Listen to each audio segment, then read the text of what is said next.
Hello, everyone. It's Deb Blum here from Inside Out Activism, and I am here today with Yukti Rao.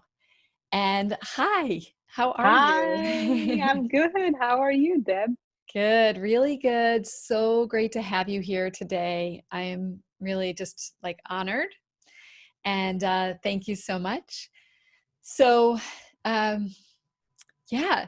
So I would love to just jump right in. And Yukti and I actually became friends through another friend, but actually our roots are, I think, Dr. Shafali. Is that right? Our roots, like both of us That's are? that's true. I actually first introduced to Dr. Shafali 4 years ago. But did you do the Year of Awakened Heart with her? Right? I Yeah. think that's maybe kind of first might have seen each other, but Yeah. we've just gotten to know each other more recently. Yeah. Yeah. It's really Yeah. great. And so you have something that you're calling your coaching corner, right? Is that what you call it? Yes, Is your coaching? it's called Yukti's Coaching Oh, Corner, yeah. Yukti's. and it's basically to empower moms to live their most unique and best expression of their lives. That's wonderful. And you have a couple of children. How old are they?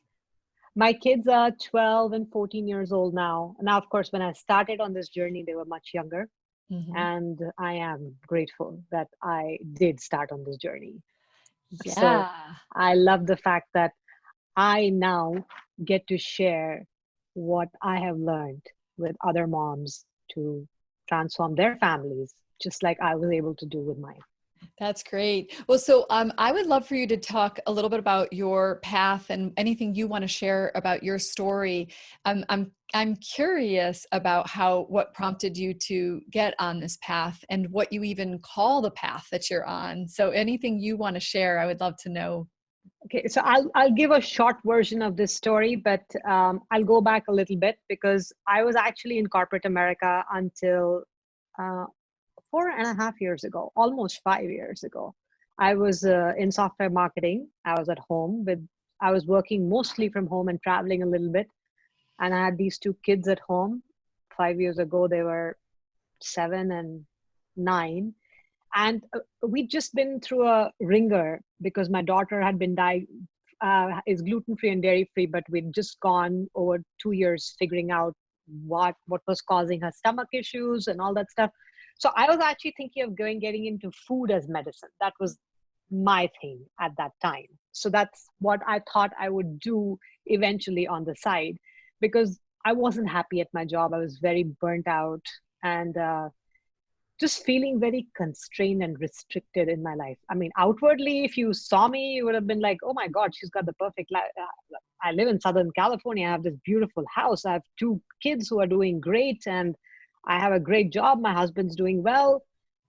But that was the external picture. And I feel like there's a lot of women who live like that today, not knowing that there is an alternative way of life available to them. And that's that's how my journey started. I reached a point where I just couldn't continue with my work anymore, and I quit. Hmm. And and that and I took a break. I took a complete break, like no work, nothing, going to be at home for a little bit, take care of myself. Had been a long time since I'd actually done that, given myself any time, and be around with my kids. And during the time I learned from Dr. Shifali. I had some other teachers I was introduced to. I got into a Year of Vacant Heart course. Um, I got more spiritual in my journey. Up till then, I was a very logical, analytical, thinking, engineering person. That's how I'd led all my life. And suddenly it felt like I was carrying too much of the load on my own. And that is where my journey started. Now, and that's kind of where it leads into all these different things, all these different teachers. I did different courses, different certifications, but I decided to finally become certified as a parent coach, because I myself saw that despite leaving my work, my relationship with my kids wasn't what I wanted it to be. They Mm. are the two most important people in my life. That is one of the most important relationships in my life. And I wanted that relationship to be something that was open, close, and at the same time allowed space for each one of us. At that time, I didn't understand that that's what I needed and that's what I wanted. But I just knew that something wasn't right here, that I was getting upset all the time. I would get angry easily. I was, and I could see my kids were almost at times afraid of me because of how I would react to things.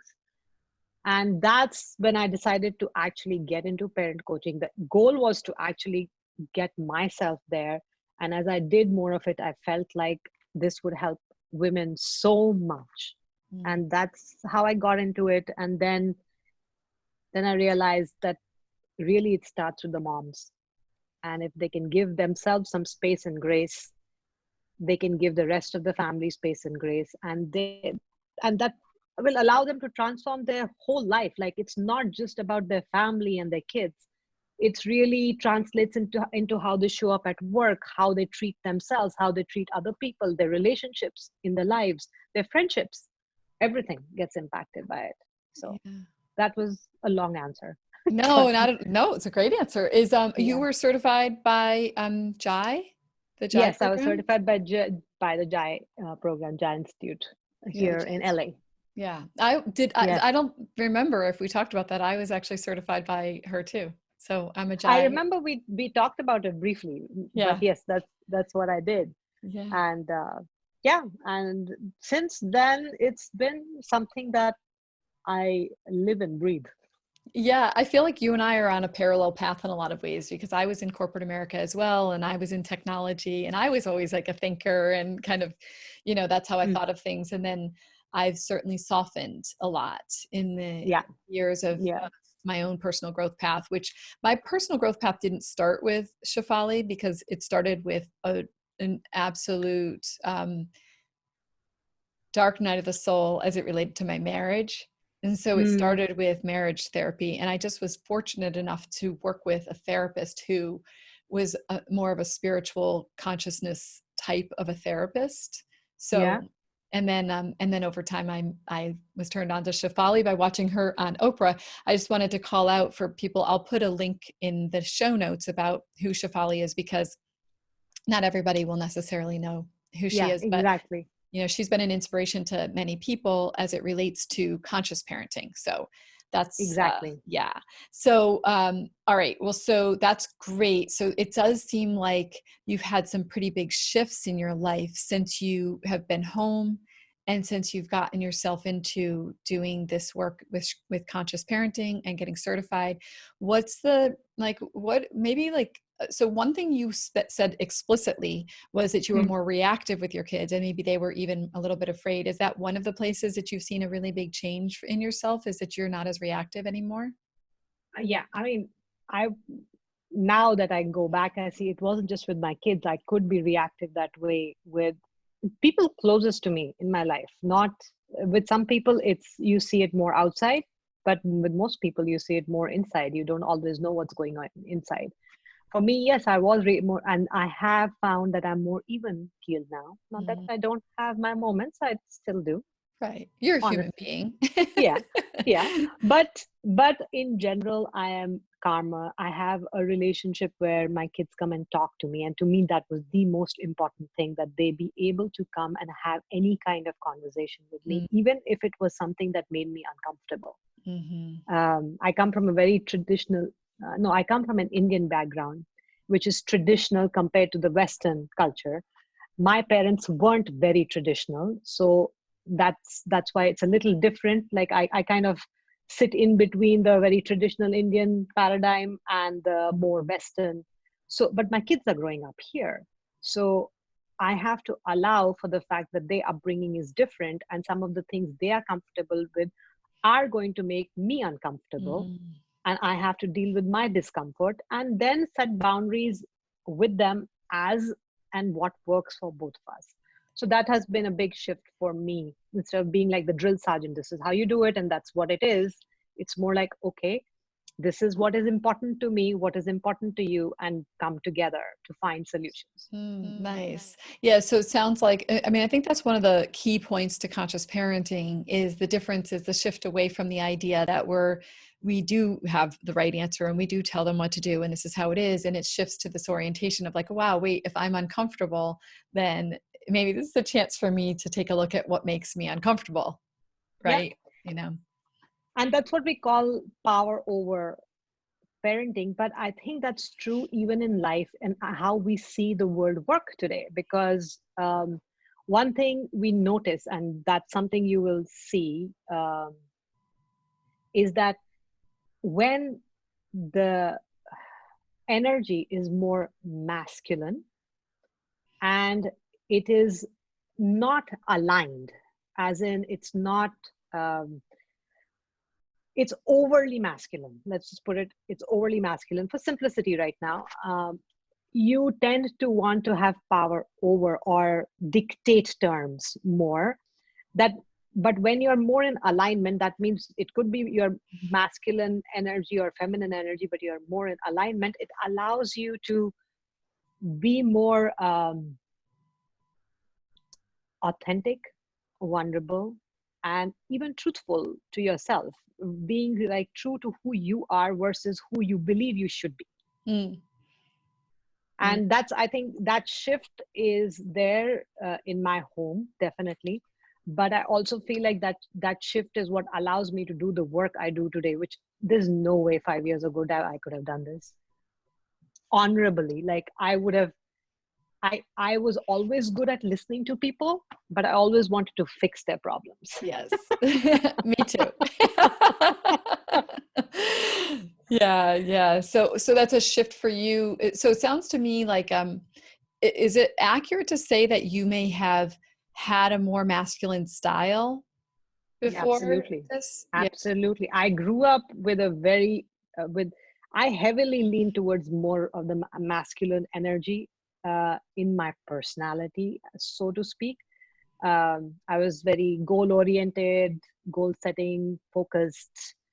These are all good points about the masculine energy, by the way. There's nothing wrong with having more masculine energy. It's just how far to the right or the left you go. It's like finding the middle ground in anything.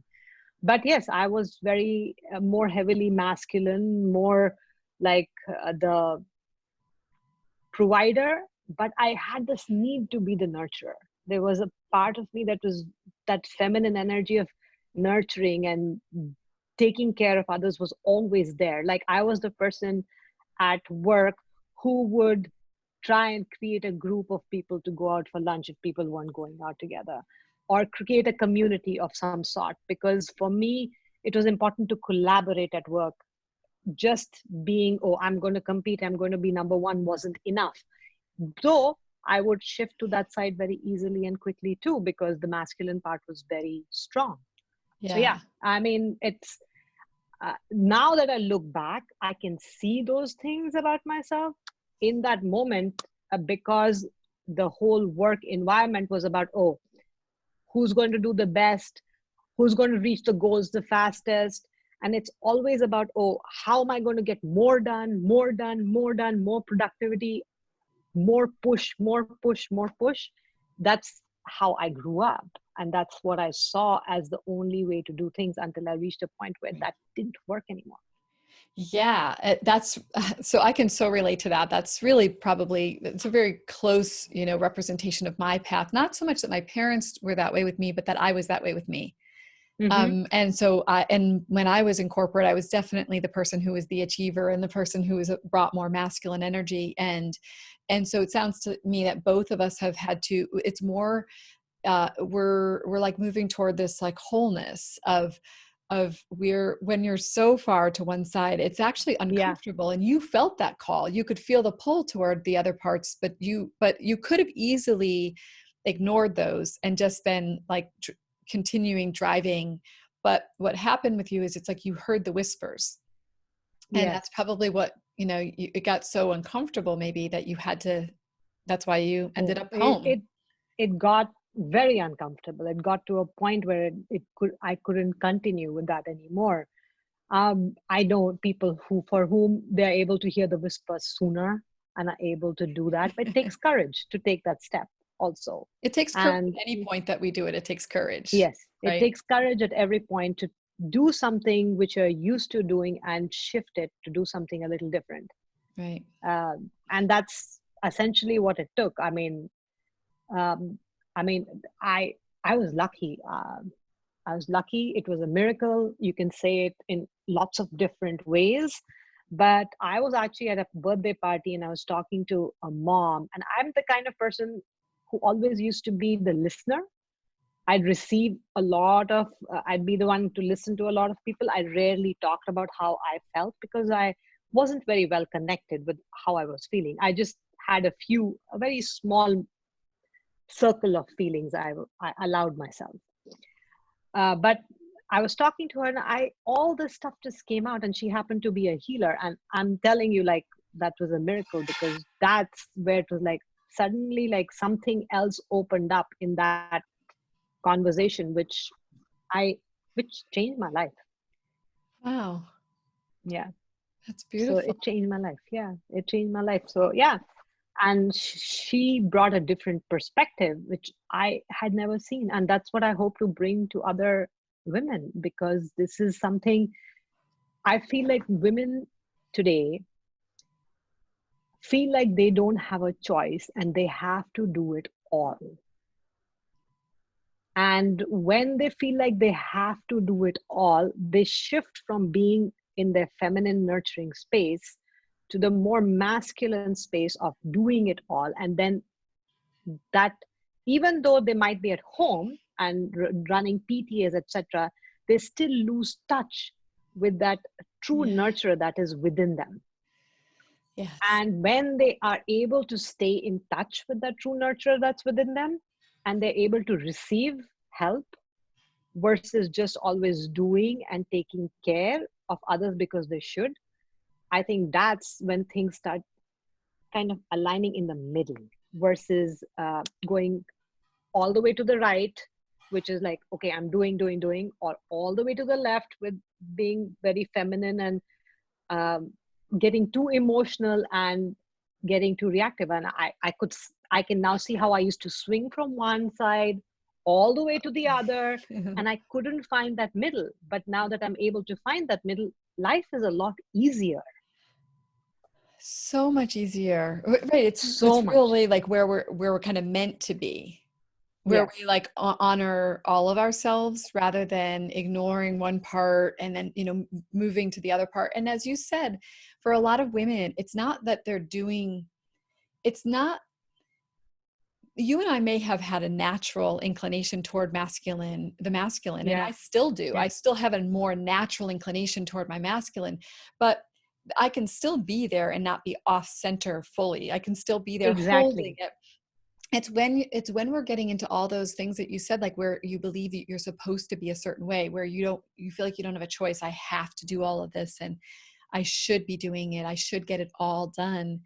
And Exactly. yeah, I remember I was in Paris with with my husband and my boys, and I had been doing a lot of work on myself, but this was probably about 5 years ago. I'd already been doing a lot of work, but I remember when I had this conversation, and I said that if we wanted to really see the changes in our relationship that we both craved, that I had to actually step more fully into my feminine, and that I had to stop doing everything.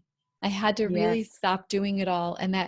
And he was not happy about that, because he liked that I was sort of this, at the time I was mostly a stay-at-home mom, and I got everything done. He didn't have to think of Mm-hmm. anything.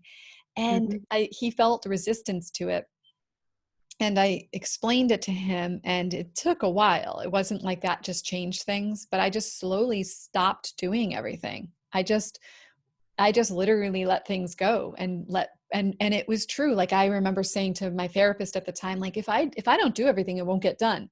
It's Exactly. I've absolutely been there. true. Yeah, it's Yes. absolutely true. Things didn't get Yes. done. So, but then over time, we found our groove.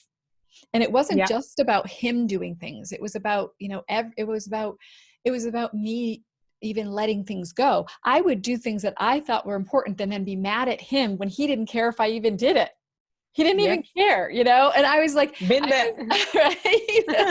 So sometimes we're doing things, we have a made up story in our head that this is what we have to do. And we're holding onto that story so tightly, And then when we finally let go of that story and we soften and we realize, oh, wait, like the world didn't come to an end because I stopped doing these things. We actually are still surviving, you know? Absolutely. And I can completely relate to what you're saying, because even as I shifted more into my feminine, the same thing happened in my household. Everybody was very uncomfortable with the fact that I wasn't taking care of it all. But at the same time, in some ways, I empowered my husband more to step into who he truly is, because my husband actually has a lot of feminine energy. He's a very nurturing person. That's how he is. And that's his natural way. But he also obviously has this masculine energy. And when I am over the top masculine, it did not give him space to express himself in that space which he needed. So Yeah. when I shifted more in the balance, his balance also shifted more in the middle. And he took on things like being able to express himself more clearly about certain things, which he did not have. I feel like I did not, in some ways, my energy did not allow the freedom in the household to be that way. Yeah. But now that my energy allows it, we all express ourselves very openly and very clearly. Sometimes it doesn't work out the best, in my opinion, because I'm like, I just want to be heard and this is how it should be. But that's going back to how it was. But it allows people to be, when you are able to be more authentically yourself, it allows everybody around you to be in the same space as well. And that completely changes the energy of your whole household. So Yeah. I mean, if I see you and you tell me, oh, this is not working, I'm like, okay, pay attention to why it's not working for you and see if you can see it differently. Only then can can you perceive why it's not working for the other person, because it it starts with you. It does. It starts with you. Always. It I starts mean, with you. even though that was a really painful lesson to get. Yes. I remember that being the lesson that I was most resistant to. I really wanted to believe that like my husband could be the knight in shining armor. You know, I remember blaming him for not being happy and for me not being happy. Hmm. And I wanted it to be him. You know, I Yeah. wanted him to be able to fix my problems. And the irony of it all, and it sounds like this has been the same for you, the irony of it all is that when I started to claim my feminine and claim who I am, like my Yeah. authenticity, and then I provided that space where everybody was now free to be more truly themselves as well, he stepped into more of the knight in shining armor than he ever was, Yes. Yes. you know? Absolutely. Because he was always ready. He was always ready. He just wasn't. He just didn't know how to express himself. Maybe because there wasn't space to do it. There was no That's how I space. see it. Yeah, what you said, I actually had this visual of when you were saying it. It's almost like there literally is like you were encroaching, you and I Yeah. were Yeah. encroaching into their masculine space, which is where they would have been stepping into the provider, the protector, the person who is the knight in shining armor. We were overdoing on that side. And that Yes. by doing that, there wasn't space for them. But as we stepped into more of a feminine role, they were able to rise up. And the thing that you said that I think is really important is, and I think a lot of people miss this about the feminine, is that the feminine is the receptivity, it's the receiving. Yes. But so few women that I know are really comfortable receiving from Yeah. anyone, from anyone, I from mean, other women. try giving your girlfriend a compliment, and you'll see many of them will brush it off, or just smile and walk away, or they might say thank you, but you'll feel that they're uncomfortable, because we just are not. Because culturally today, we have been trained to be to act more like men. And by masculine and feminine, I don't mean that being a female, you cannot go to work and conquer the Right, world, or be right. the prime minister of this president of this country, or the prime minister of another country. I mean, look at New Zealand's prime minister, for example, right? She's an example of somebody who's definitely embodies the feminine and the masculine in a balanced way. I'll use her as an example. For me, at least, she's somebody I look at and say, okay, it is something that is possible in the world today. Yeah. But what you see when you see it actually being embodied is not that you can't do whatever you want, it's that you can choose from a space that is authentic to you rather than being in the space how it should be. Right. And the example that comes to mind is when I was working, it was the latter years of my working, when I was already feeling like I was being hit on all sides, literally by the universe saying that this isn't working, this isn't working, this isn't working, but I Right. wasn't listening. I read Sheryl Sandberg's Lean In at that time, and it highlighted for me how women, to fit into the corporate world, had to lean in, but the leaning in was into the masculine way of working, because that's how the whole corporate world works Right. even today. it's it wasn't it wasn't about, and that shifted, by the way, that perspective shifted for her completely too, as I saw that. we know she lost her husband and Right. her whole life changed. But at that time, she had to do what she had to do to be where she had to be, and where she had to be was work like how the other men in the workplace worked. Right. She talks about it with so many examples in that Yeah. book also. I could relate because I was in that space. It wasn't it wasn't okay for me if there was a call at 6 o'clock in the evening to say, hey, I have to cook dinner for my family and I need to go do that. Mm. But I, as a mother and as a wife in the nurturing space, had a desire to do that. Yeah. Yeah. So you knew and you heard those whispers and you finally did listen to it. But at the time you see that, yeah, that the corporate world definitely still, it's like there's a way that I see it too, that there is an expectation for everyone to Yeah. participate in a certain way. And it's, in many ways, I think it's counter to all human beings' behaviors, Yes. because men also have the feminine within them. So we have the masculine and the feminine, and what we're really looking for is wholeness. Yes. And so if if our orientation is toward the masculine in the corporate environment, that means everyone is missing out. Everyone is missing out on being able to bring the balancing nature of who we are. And it's Absolutely. painful. I think it's painful. I think that the thing that you're highlighting is that it's painful for any of us to leave part of us behind. Exactly. It is actually painful to leave any of us back. We all need the balance. We all need nurturing. We all need to nurture, be it man or female. Men have a stronger desire to provide because their masculine energy is stronger, but some women also have that strong energy to provide. It's how you provide Right. that can be different. It's Or it's how all you relate to it that can be different. right. Right. But a lot of it is what I hear you saying though is a lot of it is how we be. It's not Yes. just right. So like you can also be a strong provider. And of course, some of this also has to do with the ages of the age you're into in your life. So I think there's like an intersection, there's gender, there's feminine, masculine, there's human, your own nature, like just who you are, but there's also age, because I think there's a period of time between like, say, like your late 20s or something like that into your mid 50s, and maybe even a little bit later than that, where there is, whether this is conditioned or whether this is just a like evolutionary or whatever, but there is this time where uh, there's a move to provide and protect and to take care of your children, to raise a family, to empire Yes. build, to do these things, because that's just where you are in that like cycle of life.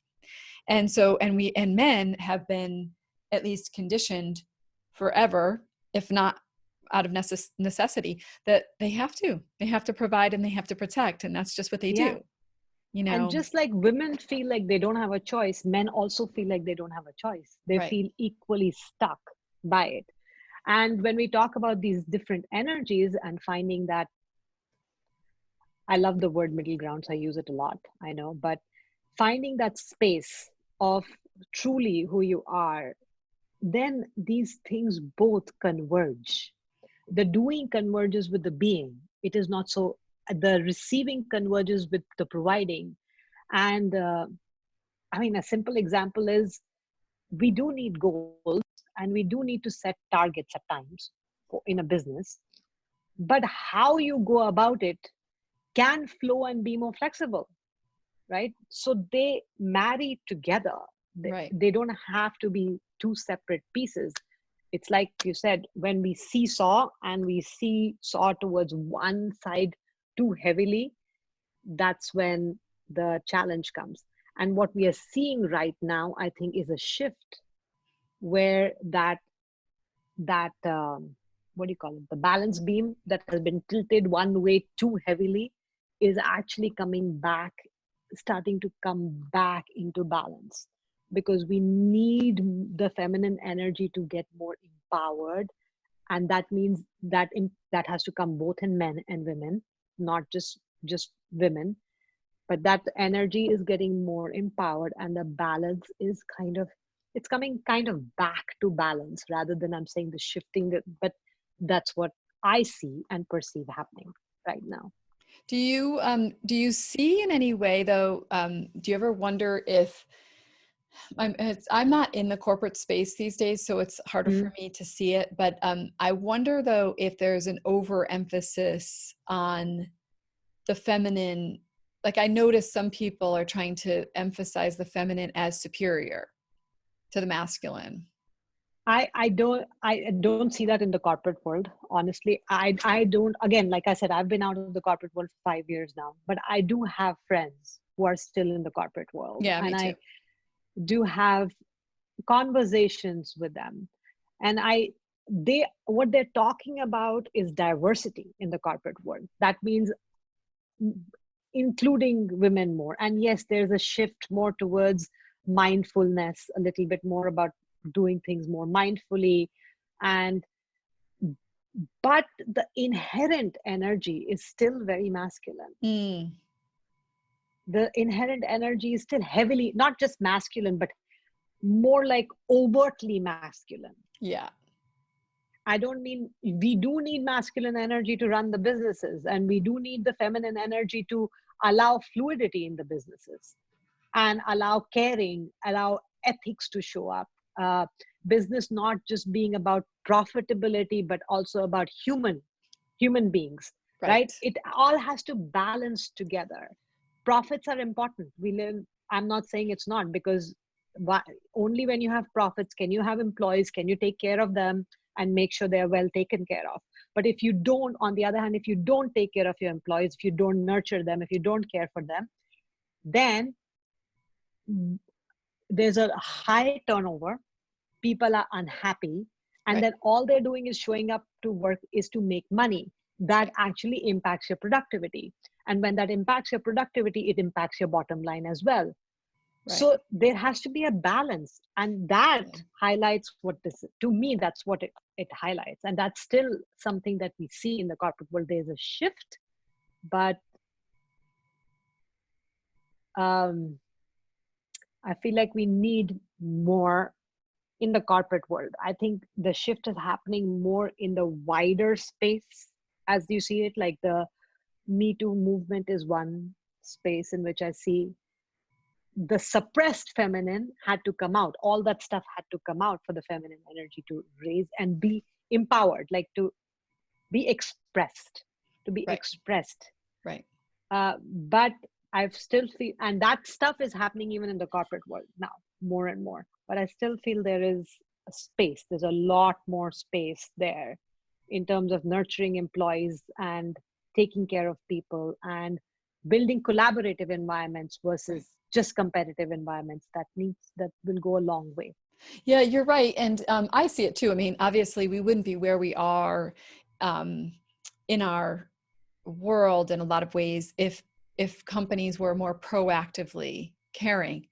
You Yes. know, part of the reason why people, I think, are fighting for things like socialism, as an example, Mhm. is because there's a sense that we've lost the humanity and there's a craving to bring the humanity back. And if we could really create a capitalism that had a conscience, conscience in it, Yeah. or like Yes. conscious capitalism. Conscious capitalism. Yes. Right. Where Yeah. people, where there was a balance of the feminine, the masculine. Sometimes I wish we could get away from the feminine and masculine terminology too, though, because I don't know about you, but Yes. I think it gets people tripped up because it feels like what we're trying to say is that it's women and men, and it starts to polarize and pit men and women against each other, instead of seeing that that's not what it is. What was that expression? Like, I agree, and that's something that used to confuse me. The also like, so am I like more like a man because I have more of the masculine energy? But that's not really true. We all have both aspects of this energy. It's more like the yang, yin is the feminine and yang is the masculine. In Chinese, the like tradition that they use the yin and the yang, which might be more appropriate, but it's really the doing and the being in some ways, and they both have to balance out.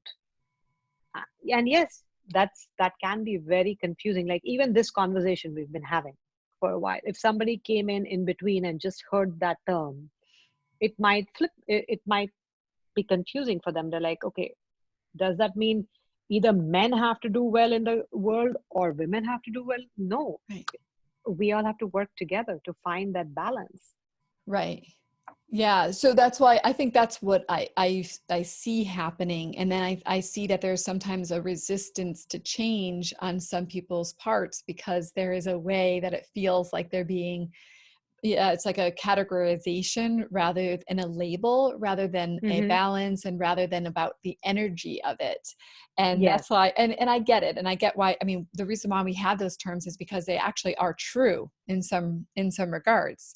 But I notice women sometimes will be offended by the characterization of feminine energy sometimes, because there are, in both feminine and the masculine energies, there are some things that are healthy and some things are unhealthy. Unhealthy, So yeah. yeah, so we can easily, and so sometimes people get offended by it, when actually what we're trying to say is like, how can we be healthy and whole?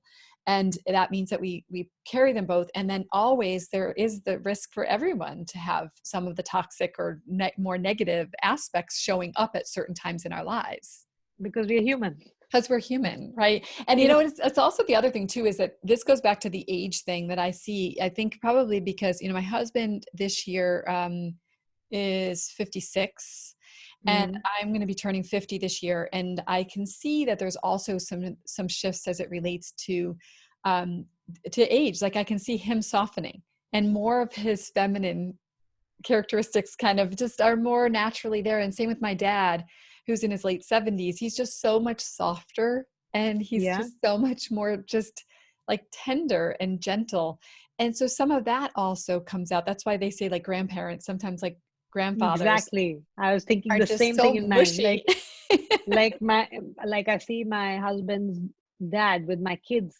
He wasn't like that with his kids, but with them, he's like a teddy bear, literally. Yeah, Yeah, and so that's why I think sometimes if we can bring attention to that, it is much more that, like if we saw it as much more of just um like what a whole human has, like all the different parts. I mean, there's not a person that you could probably ask if you gave them a list of like feminine and masculine characteristics, and they had to circle them and they're all mushed together. I'm almost positive that they would all come out with some in both columns, if you will. absolutely, And absolutely. so it's like a way to there's just, I can just feel myself like feeling like like a level of compassion for how a person could receive it, if they're just locked into the idea that feminine equals women and masculine equals men, and then somehow that That would just completely block them from allowing even the space to receive some of that stuff, because that's really, we are not talking about women and men per se. We are talking about how you receive things and what the energy of it is, and both are valuable in their own place. yeah.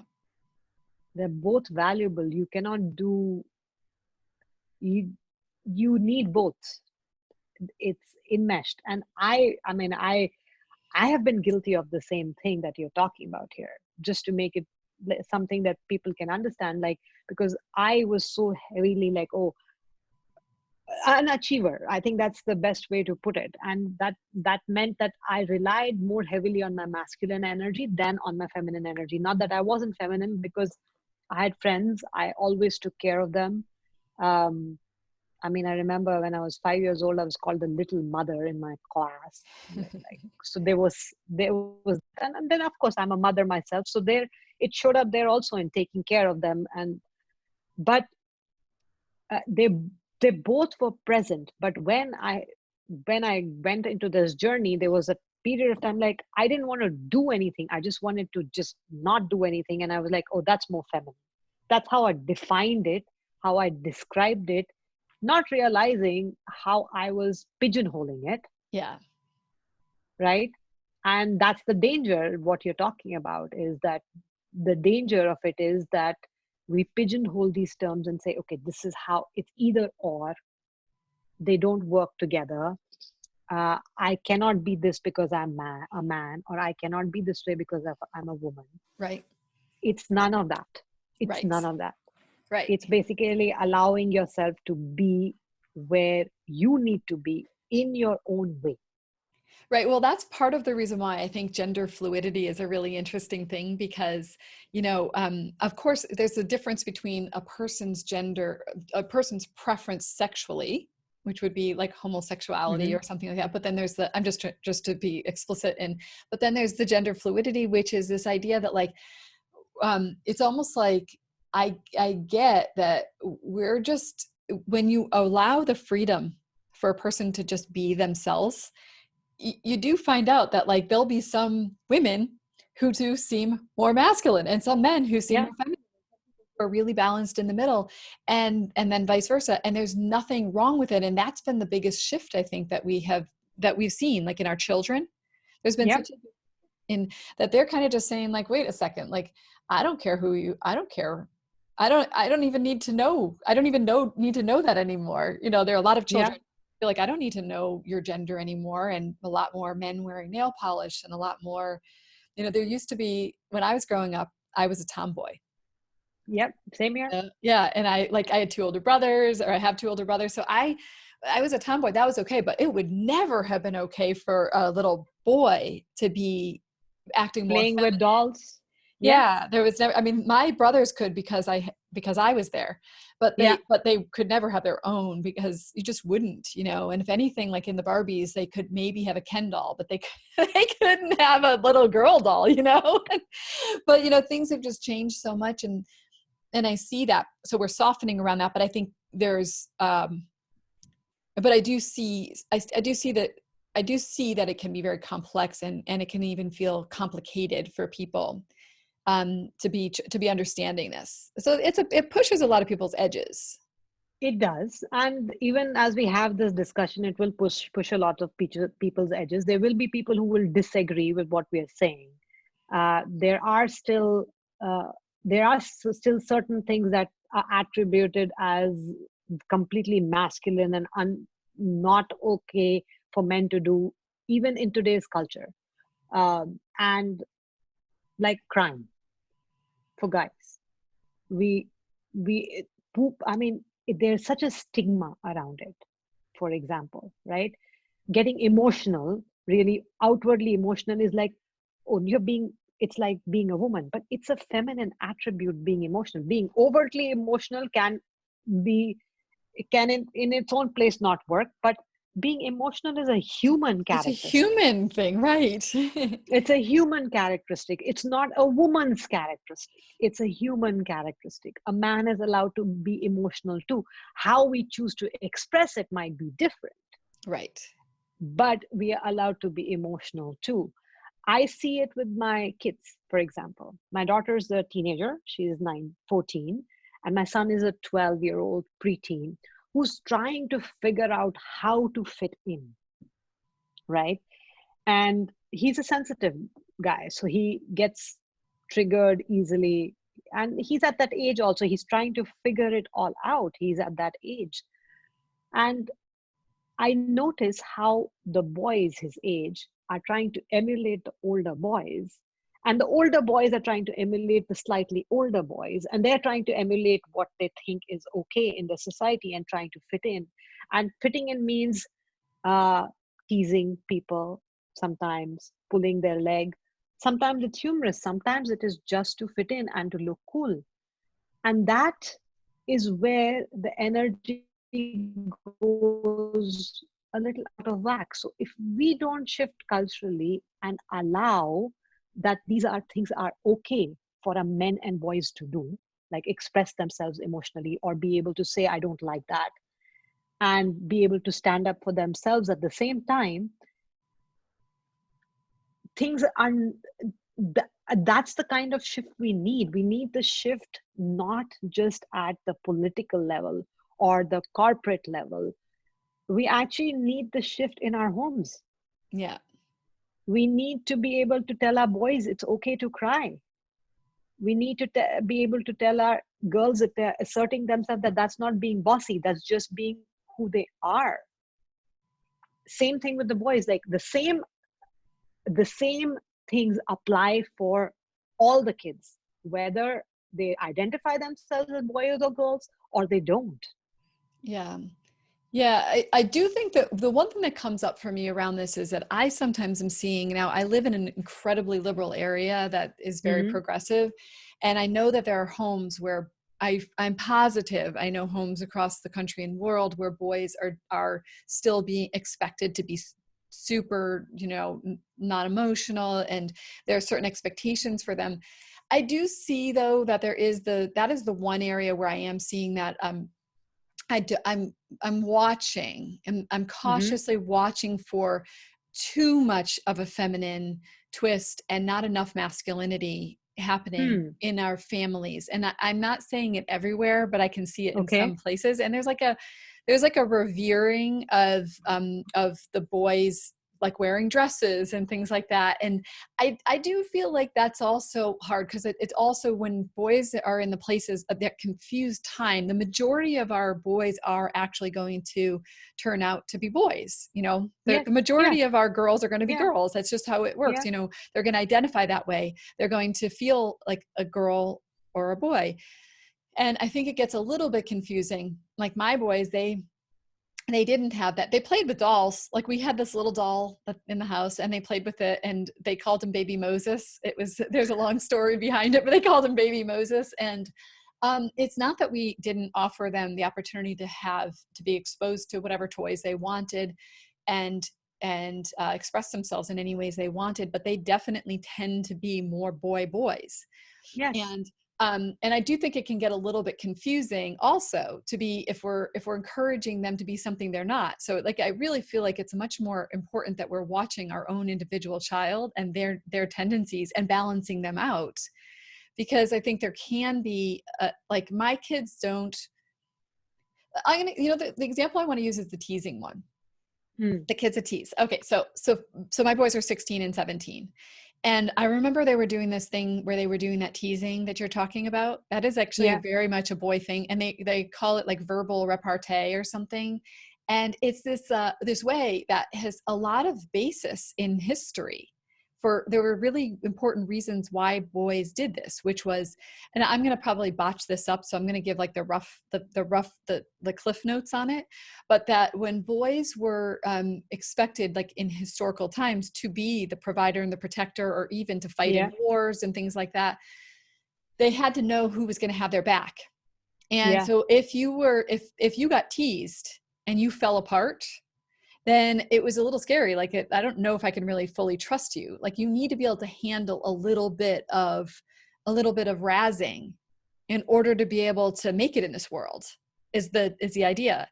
And so one of the questions I have on that is like, is it possible that that is a place where we look at the masculine and the feminine and we say like maybe even girls need to be able to take a little bit more razzing? Like maybe everyone needs to be able to express when they're hurt, but everyone also needs to be able to sometimes just take a little bit more Hmm. than they, you know. So it's very interesting you say that, because my daughter is able to take more teasing than my son.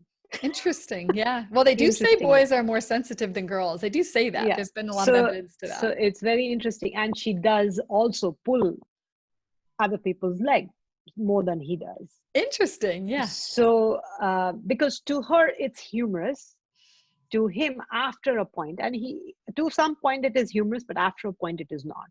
Mm, But what I am trying to say is that I think it's okay to tease. It's not that there's anything wrong with it, but it's also okay to express what a person feels right. about it or not. Yeah. And that's what I'm allowing for. I feel like there are times when boys want to express themselves, but they hold themselves back. That's true. And because they are unsure of how it will be taken, because how everybody else around them is responding. And that's a very natural growth process for preteens and teens to go through, by the way. I'm not saying that girls don't go through it also. The fitting in, the wanting to be like everyone, that's a very natural growth process, because they have to go through this to get into adulthood and live in this world and manage and figure things out.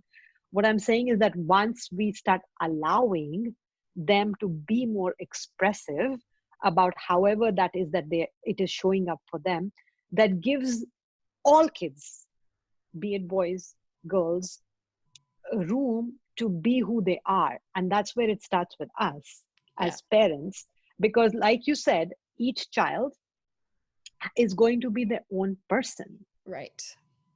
And what works for your 16-year-old might not work for my boy when he's 16. And that's okay too. Yep. And that's okay too. And that's, I mean, that's really where I come from. To me, it's like there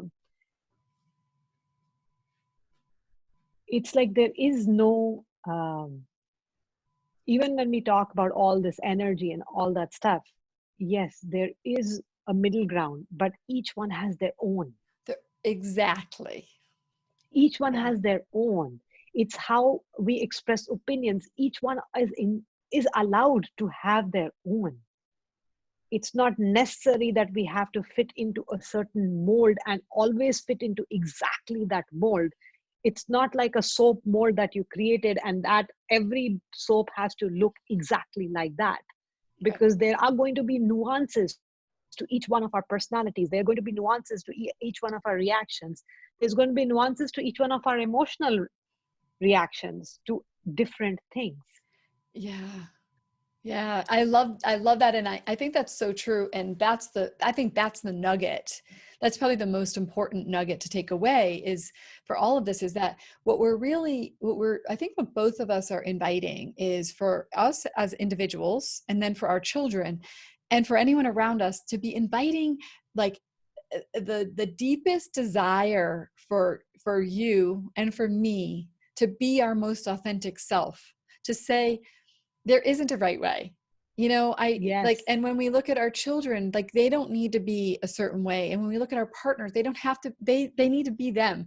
My invitation for everyone around me is please, for the love of God, be you.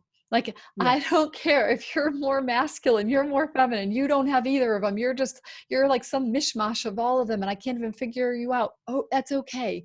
Just be you. Because Yes. that's where I think that ultimately that's where we've gone wrong. We've gone wrong by believing that there is a way to be. That's where, Yes. like, as society and as a human race. And no matter what we believe, we are trying to fit in so closely with whatever is defined as, if you believe this is how you have to be, that we are not allowing space that even within this, there are people who will converge to the other side on certain things, and or be on this side for certain things, or not have an opinion one way or the other about some things, because that's just how they feel about it. They don't feel strongly about this, or they don't feel strongly about that. Mhm. That's really, I think, what we're allowing for. We're allowing for you to be a unique expression of who you are born to be. and it might change every day. Like that's one of my Yes. favorite things is like, if I were to have a conversation with you tomorrow and something has changed, like I I've I like the idea of being kind of unpinnable. And I like the idea of the people that I hang out with being unpinnable. Like I love the idea that I could have a conversation with you and then ask you a question the next day and you have a little bit different perspective on it now because you just learned a little more, or you're different that day. You feel Look different at the about it that current day. scenario. I feel differently about what's going on right now every day. Right? I mean, Right. every day there is a new piece of information, there's new things to process, and we feel differently about different things, and that's okay too. But what you're saying though, and I think this is something just that's probably important to talk about, is that Mm. there is this other thing that happens to people, which is that there is this deep core desire to fit in. And it's not Yes, just for to our belong. adolescence. Yeah, to belong. It's not just our right to belong. It's not just our adolescence. You know, we're seeing it so clearly play out politically, where people Oh yes. are in a, you know, they want to be like in the political category of like they even if they don't, even if they don't want to be, like even if they're Yeah. kind of all over the place, it's actually uncomfortable to be in the place where you're a little bit of this or a little bit of that, because then other people are uncomfortable because they don't know, are you on our team or are you on their team? You know, and people Yes. want, even if you or me are okay with being completely unsure, like where we fit in maybe politically or something. I'm not saying you do, I'm just saying even if we did, if I'm with another person, they might be uncomfortable with me not being clear that I'm in their camp with them, Yeah. right? Yeah. And that's hard for people. It's hard to then be your most authentic self because you feel like you have to go along with other people, And whether I you think we all face that every day of our life in different things, in different scenarios, and we also react differently depending on the situation. There are times when it is easy and you can step up and say, hey, this is who I am, this is what I feel like right now. And there are times when you're not comfortable with that, and that's okay to honor that too. I mean, honestly, that's what it is. yeah. um, the sense of belonging, I think that's a basic human need. The need to belong, to fit in comes as a part of that. It's just because we want to belong someplace and feel like we have a community, feel like uh, that we won't be rejected in that place. But I have, and this is the hard part, this is the part where we have to walk through and learn every day of our life, I think, is that to truly belong, you have to first belong to yourself, and then to truly belong, you have to be able to have people around you who can accept you for whoever you are. And those two things are something that comes with time. The more you're able to be true to yourself, the more it opens up the space. I mean, I look at myself, my friend circle today is so different from what it was 5 years ago. Hmm. It's a radical difference. um, and there are times that even now I feel uncomfortable about it, because like, okay, this is what they're expecting of me, and what if I don't show up this way? But the truth is that sometimes I can show up that way and sometimes I can't. And the more people who are okay with allowing it, the more I gravitate towards them, because that's where I feel like, okay, this person accepts me for who I am. But first, I have to be okay and comfortable in my own skin to be able to express myself that way. And even with all the stuff I've done, it's a it can be it's easy some days and it's extremely challenging other days. For sure. I agree with you. I couldn't agree with you more though. Like ultimately, even when it comes to our kids, I mean, that's what we're trying to foster in our kids. Obviously, the ideal thing we would do with our kids is never set them up to have to separate from themselves. But that's pretty hard these days, because Yeah. even if that didn't happen in our home, it's still when they go to school and when they have peer groups. But so yeah, so it's for our kids, helping them to stay connected to themselves and to feel that they belong in their own skin. But Yeah. when it comes to you personally, what are the types of things that you do to, like, if you were to be helping another person to get started on this process of feeling like they belong to themselves, what would you be saying to them? I think firstly, I'd be the first thing I would tell them is to firstly start identifying where they feel uncomfortable and why they feel uncomfortable. And discomfort is not a bad thing always, okay? Because discomfort takes you out of your tried and tested and all that stuff. And then the other question I would ask, if you're comfortable with something, why are you comfortable with that? Mm. And the other thing I ask them to say is, where is it that you feel like, okay, when you meet somebody, you actually are are excited about meeting them, okay? Not because you have to do it, but you're excited about being with them.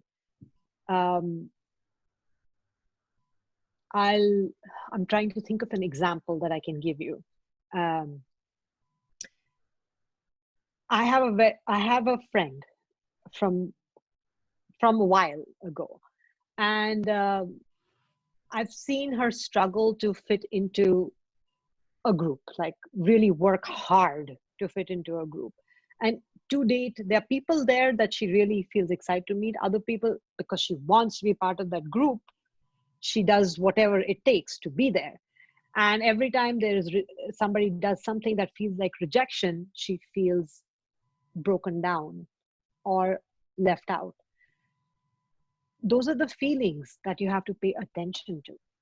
that's what i that's where I start, like, where you're comfortable, where you're uncomfortable, what are you feeling when you're, because that starts breaking it down.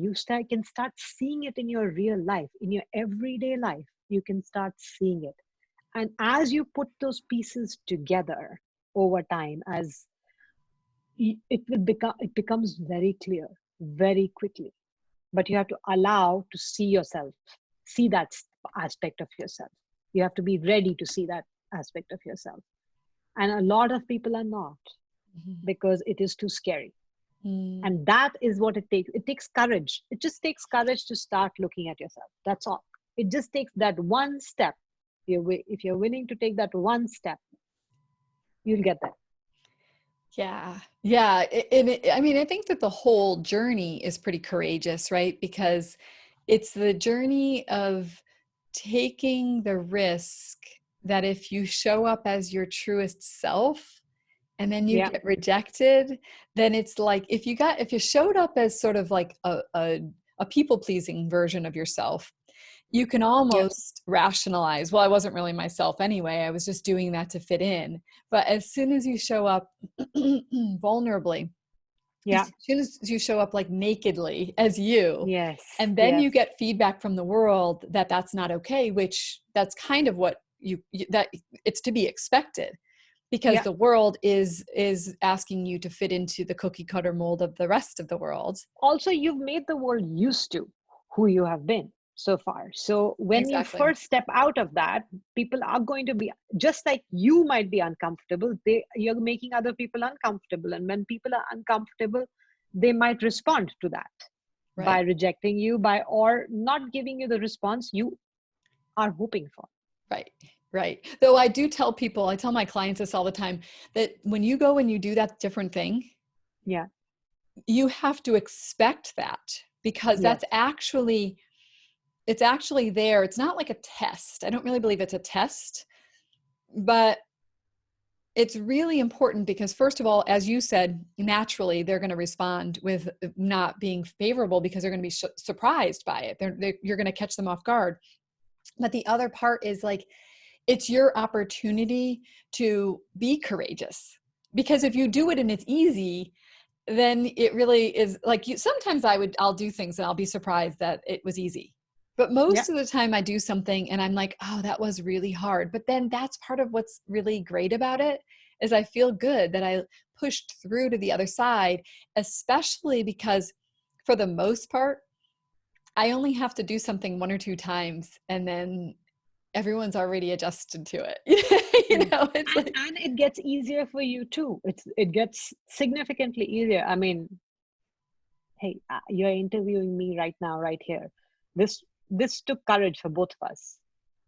It wasn't easy for you to step out and say, hey, I'm going to do all these interviews. It wasn't easy for me to say, hey, I'm going to go and talk about something which is going to be very free flowing, and I don't know what's going to come out of my mouth exactly.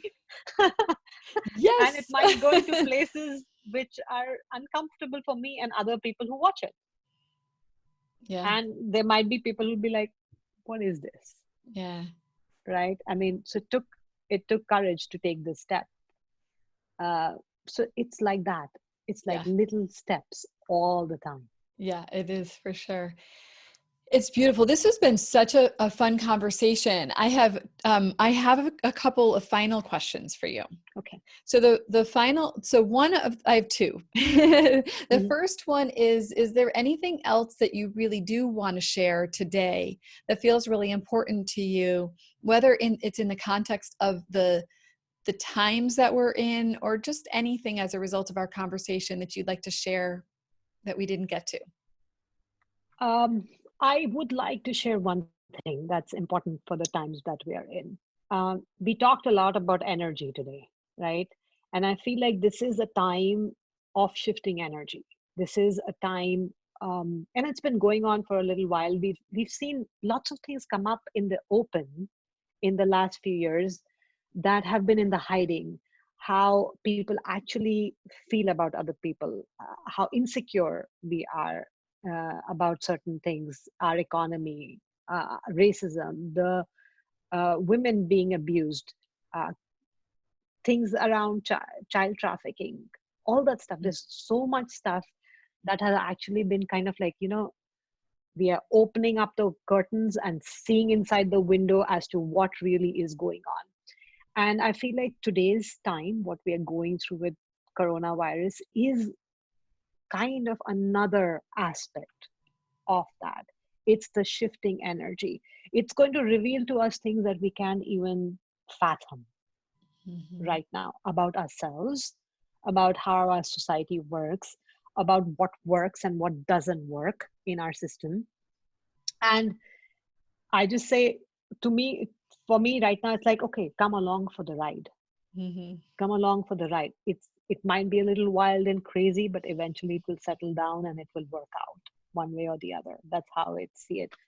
The other thing I'll say is, during these times, it is challenging for us emotionally, okay, because there's a lot of uncertainty.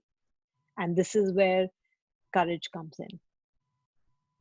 We talked a lot about courage here, but uncertainty is the place where we need courage just to get through our day-to-day life, allow our feelings, and be present with whoever we are locked down with, which is usually our families. And for people like your husband, for example, who's a doctor, and the other people on the front lines, people, dude, it's taking courage for them just to do their job every day. So I would just say that let's honor them by being a little bit courageous ourselves, Mm-hmm. by taking that little step, whatever you can today, to give back, to um, accept the situation for what it is, and to be kind to yourself and others who are with you in this journey right now. And please be kind to yourself because it is challenging.